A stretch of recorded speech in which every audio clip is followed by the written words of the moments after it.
Trent Leishan is the founder and CEO of Australia's #1 sales training company, Boom Sales. Sales expert, fast growth specialist, and author of 2 business titles, Outlaw and The Naked Salesman. The Not For The Average podcast exposes the secrets to extraordinary performances in sales, entrepreneurship, and business growth. Warning, this show is not for the average. Welcome to the Not For The Average podcast. I'm your host, Trent Leishan. Today we are very fortunate to be joined by Morry Morgan on the streets of Beijing. And he's going to give us a bit of an insight into what's been happening in China and what are the lessons and what are the things that we can learn. Morry is known as a wise-cracking entrepreneur. He's an author of Selling Big to China. He's also the co-founder or founder, he'll correct me, of the School of Hard Knock Knocks. Morry, welcome. G'day. How are ya? I'm very well. G'day. G'day, Morry. How are the streets of Beijing at the moment, Morry? And how are you, most importantly, to start with? I'm perfectly fine, although every time I sneeze, I look around to see if there's any police, just in case. But, because the air is quite polluted in Beijing today. Behind me, how are the streets of Beijing? Here is a street behind me. This is in the area called Haidian, which is the high-tech part of the Silicon Valley of Beijing, as they would say. The air is 250 PMI. On an AQI index, it ranks as very unhealthy. So how am I? I'm fine. How's Beijing? Back to its normal polluted self, which is probably a good thing. Getting back to normality, which is polluted. Hey, Morry, one thing that often doesn't come up in your profile is the fact that you have a microbiology degree and you were in the armed forces in your earlier career. So what did you actually do, just to give you us a bit of context? Yes, I studied microbiology. In fact, I did a major in microbiology, pharmacology, and toxicology, all 3 things that I don't use anymore. But after that degree, I moved on to Monash Medical Centre, one of Australia's best hospitals over in Melbourne. And then I also was in the medical corps. So I joined the medical corps because I was a microbiologist at the time, and I was in the Defence Force, the Australian Defence Force, ADF, as a reservist, which most medically trained people are. They're not full-time, most of them. And I worked as and became a preventive medicine technician. So I was involved on the ground and training in all things, not necessarily viruses, they're not a big issue, but bacteria, protozoa, which is of course malaria, fogging, making sure water was clean for drinking, that kind of stuff. That's no doubt coming in handy at the moment, I'd imagine. Well, I'm aware of what a virus is in detail. I know the differences between a protozoa, a bacteria, a virus. I'm familiar with how they're spread. So in terms of the unknown, I have less unknowns, and I think unknown is what creates anxiety. When we don't know, we kind of fill those gaps up, and that makes us all nervous. So I don't have that, which is good. That's good to hear. And you have a very steady-handed, calm voice at the moment. One of your posts on Facebook, well, what is viral? It got shared a lot, thousands and thousands of shares on Facebook. And it was a fantastic post. It seemed to resonate with a lot of people just wanting to cling on to something positive and to get a sense of what's actually happened in China and what we can expect. And that's the point of today's podcast, is to give people a bit of an insight into what's to come. And I know you're not going to give anyone advice, but we'd like to know what's been working. And if we look into the crystal ball, so to speak, our leaders here in Australia, our politicians have had the benefit of looking into the future somewhat to learn what's happening in other regions like Italy and China. And it looks to me like there has been a sense of calm restored to China. So definitely. Can you just take it back a little bit to sort of where you think we are now compared to where you were a couple of months ago? Well, if we map it over in terms of what I experienced, so on January the 30th, I was in the city of Chongqing, and the announcement in China had just been that it is lockdown. My wife, my son and I were on holiday, but we're in a hotel which had no one else there. That is basically where we are today in Australia. We have, I think, 2 days now or 3 days of official lockdown. even including Bondi Beach. I saw those pictures of those falls, but that's where we are today. Now, at the time, I didn't, it was locked down. We could move around within reason. We did take we took a flight, actually. We took a flight. All flights at that time needed to wear these masks. And I think that's the case now also for Australia and any other flights that are allowed in and out. And there was a lot of, at that time, sort of early February, around February the 3rd, that was the beginning of school. So February 3rd, schools were also announced that they would be closed. So, and I believe that's exactly what's happened this week as well in Australia. So in terms of a time frame, I can say we are, in terms of what has happened and the way that society at this point is dealing with, is very similar to around early February 3rd, February 4th. And I documented all of those days. So if you go to my Facebook page, you'll see videos of me explaining, okay, the schools are now locked up and these restaurants, every single restaurant is closed. And I haven't had a haircut for 3 months. That's why my hair is getting a bit unruly. So looks good, Moz. Looks that's good. Where we are. Just for everybody to. It is. Yes. Wisecracking Entrepreneur. Wisecracking Entrepreneur is the Facebook page. So it's a public page. The people who don't know me personally can see all those videos. I think we're up to, I've done 19 and I'm putting up a 20th one today, talking about some of the fake news and rumors that I get messaged every few days. People asking me, they're sending a video and they're saying, is this real? Do you think this is in China? And I'm quick to dispel them. I say, look, there's a number of reasons why this cannot be China. Yeah. Interesting, isn't it? I sent you one the other night, actually, with a friend of mine that was freaking out, and you put those to bed pretty quickly. But that is right. It's something you mentioned earlier, Morry, was fear of the unknown. It's crippling. The fight or flight mechanism is always activated. Is sort of circulating here is just confusion and people really not knowing, what to expect. You talked about the doomsdayers in your video a couple of weeks ago or a week or so ago. So this seems to be the sky is falling for some.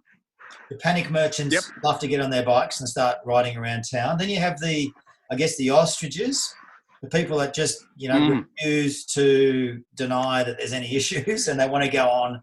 They don't want it to impact their life, how they do things. They certainly don't want it to impact their bank balance. So there's sort of this weird cross-section of people that are dealing with it in their own ways. How should we be dealing with it? We know we need to stay calm in any crisis. So there needs to be a level of normality. What did you learn through going through almost the whole process yourself? What were some of the things that you learned about human behaviour and about yourself? Well, definitely denial. I was watching everything close around me here in China and at the time through the School of Hard Knock's stand-up comedy school and organisation, I was also watching the Adelaide Fringe Festival go on, thinking, God, I hope they can finish. And they did, thank God. Literally closed the door, turned the lights off on all humour in Australia for 2020. And then, of course, the Melbourne International Comedy Festival was coming up. And I was just thinking, oh, my God, if please don't shut down the Formula One. Shut down the Formula One. That's going to be the tipping point. That's going to be the first domino. Of course, that's what happened. And I had a lot vested in the Melbourne Comedy Festival, so I was in denial. I was like, "Oh no, it's okay, it's okay." There's only, I think at that point there was 5 deaths, and they were all quite elderly. Now, 8 is it? Yes, that's right. So I sound callous by saying they're only in their 70s and 80s and 90s, but anyway, I was definitely in denial. So I don't blame anyone for being like that.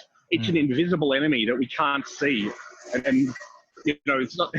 It's a war that we're all involved with, and it's really hard to blame something that we cannot see, and we just have to assume that it's there, and we have to believe the managers and the leaders of Australia, and of course medical experts, that what they're saying is 100% accurate. Yeah. Well, you have to, in a way, trust they know what they're doing. But what's interesting here, Moz, I know we love to bash our politicians, don't we? We love to laugh at them, how they carry on at caucus, and the childlike antics they carry on with in terms of debating, and they make promises they can't keep. They're never held accountable. Yep. And then when times of crisis hit, we go to them for leadership. And the reality is, are they the best people to be making the right decisions? Can they be trusted to make the right decisions? And are they elite decision makers? Because in Australia, it seems like we've been very slow to act for obvious reasons, the balance of health and the economy. Yep. As you've been watching it unfold from China, are you looking at it thinking, hang on a sec, these guys are not getting it? They should be acting. Haven't they seen what's been happening here? Like, how have you been observing it from afar, from your end? Oh, look, I'm no expert on municipal health processes and policy at all. In 2020 hindsight is going to be crucial in this. We will be, when everything's back to normal, and I think in a few months it will be back to normal. There will 2 months, Morry. Some navel gazing. 2 months? 2 months, Normality? yeah. Look, Beijing is back to normal. When I say back to normal, what do I mean? I mean, I know the restaurants are closed, the schools are closed. Half the restaurants here are open again. People have returned to work. The building behind me, you may see in the distance there, that's TikTok. That's the headquarters for TikTok. Get back to work now. So 2 months definitely, I think, we'll be back to normal. Will we? Of course, it's going to already affected the AFL, rugby. It's affected festivals like the Melbourne International Comedy Festival, Sydney Comedy Festival. So it won't be normal as we know 2020. We will be meeting each other. Well, we'll be catching up with friends again. We'll be having a beer. We'll just be washing our hands more. When we're sick, we'll stay home. Our boss will take us more seriously when we have a cold instead of saying, don't be a pussy and come to work. There's going to be new normals that are positive as well. We're going to have a healthier culture, that's for sure. And I tell you, right now there's a street sweeper going past here. That's the noise.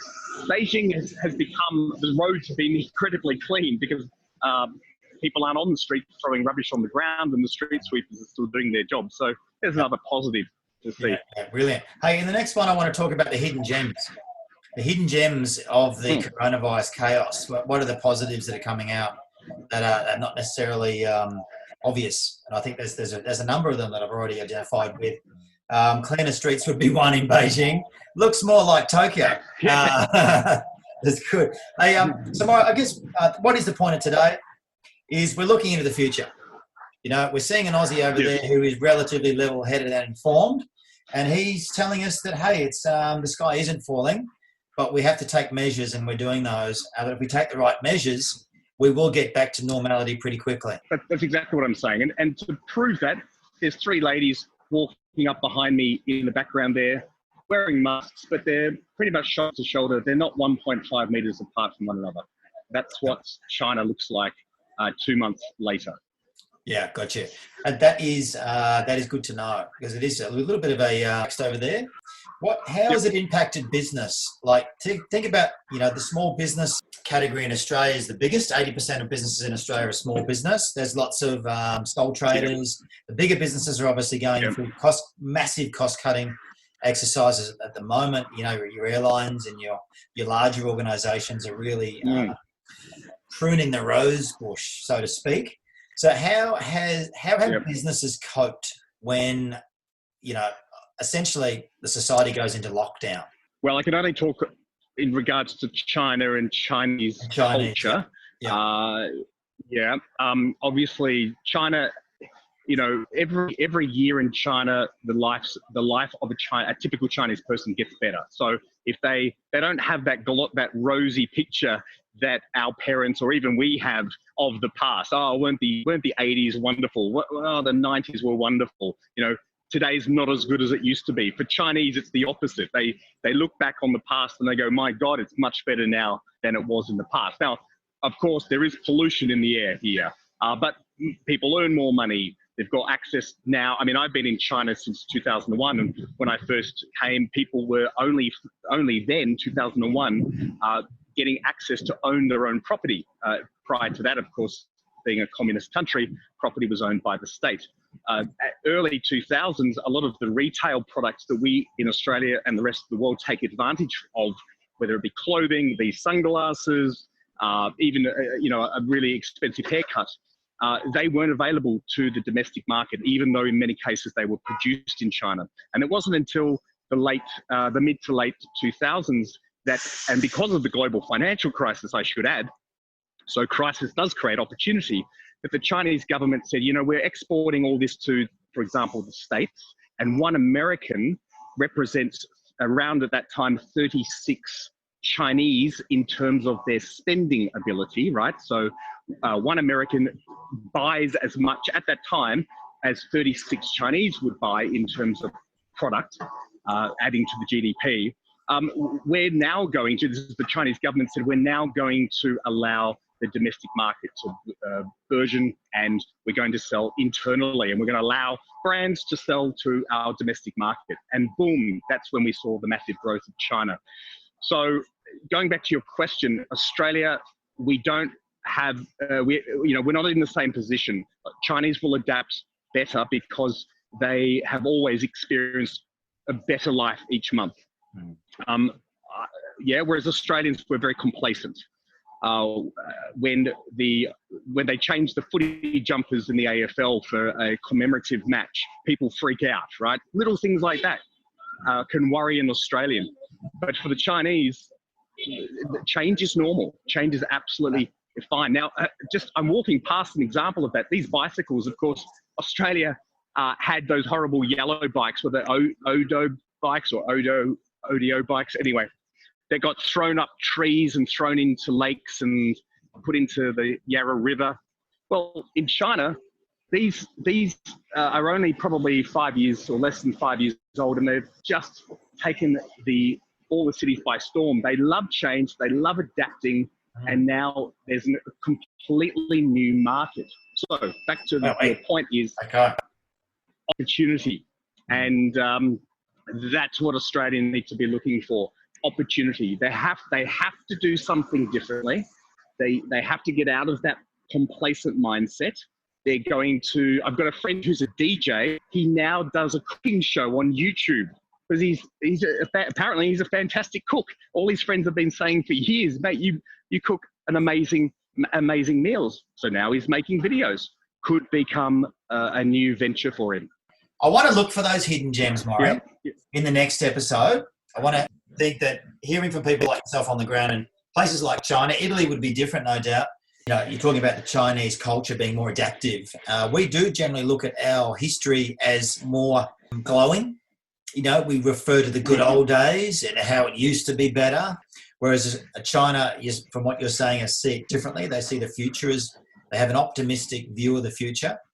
You are right. We are complacent. And I think in Australia in particular, these challenging times will be an opportunity, #opportunity, to really rethink how we do things, what we do, how we do it, and what's important to us. So that in itself will be something we'll talk about next week. But it looks like you're in relatively good health, Morry. You've survived the corona crisis. You're a survivor. You're a survivor. That's a good thing. It is good to hear positive stories. The media are spruiking a lot of doom and gloom.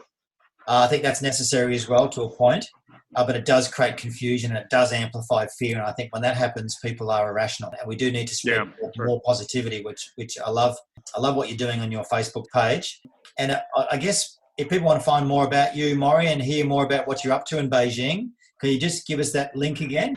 Well, I believe, because I only just created it recently because of the virality of my original video. It's on Facebook. Just do a search either for Morry Morgan, that's easy, Morry Morgan, Morgan, or Wisecracking Entrepreneur. I think that's the suffix after Facebook. Yeah. Very good. You're still smiling. Give us a look at the street there, Moz, where you are. Give us a bit of a look at your environment. Because I know you mentioned TikTok. Okay. Where was that? Because that's gone nuts, TikTok. It really has. The kids just love TikTok building is, I've just walked past, it's probably about 300 meters away now. I've just been walking as we've been talking. But actually what I will show you though, this is an intersection, closest intersection here. This big grey box, if you can see that, that's one. And then there's another grey box over there. I'm assuming I'm pointing at it over there. That's actually new subway stations. So Beijing, like Shanghai and all other Chinese cities, has incredible infrastructure for subways, and There's 20 or so subways, a lot of infrastructure, a lot of making Beijing more livable for its residents. Yes, TikTok is around the corner. They are called Dance Bite. Is actually the name. The Chinese name for TikTok is Douyin. What we use as TikTok, what our kids uses for TikTok is a very smaller version of what Douyin is. Douyin is really very similar to YouTube, actually. Whereas I think TikTok only provides very short snippets, like vines, as they used to call them.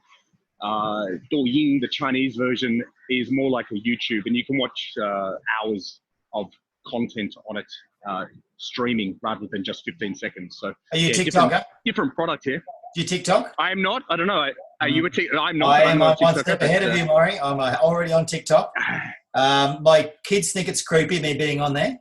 I think you've got to understand it. You've got to be on it. And yeah, I think it's just been a phenomenon, really. But it's interesting. TikTok headquarters in Beijing, just around the corner there. Hey, Morry, really appreciate you taking the time out to shed a little bit of light on what's been happening, giving us a little bit of positivity, or actually quite a lot of positivity, and some context, which I think is really important at the moment as we try and navigate our way through pretty stormy seas at the moment. It's great to see what the other side could potentially look like. And I will check in with you, my friend, next week, and we'll do another episode. Awesome. Thanks, Morry. I'm going to go to the cake shop now because that's open. Sorry to rub it in, Australia, but this is apparently an essential service here in Beijing. Okay. Well, don't go sneezing. Don't go sneezing on the cakes, Morry. Enjoy. I'm going in. See you, boss. Thank you. That has been Not For The Average. I hope you've enjoyed it. We'll check in with Morry next week. He's in there buying cakes. You can find us on Instagram. You can find us on Apple Podcasts. You can find us on Spotify. So look forward to catching up with you next week. I hope that's been helpful. And remember, you are important. See you, Morry. Trent is the Managing Director of Boom Sales, Australia's #1 sales training and development company. If you'd like to accelerate your sales growth and profitability, go to boomsales.com.au.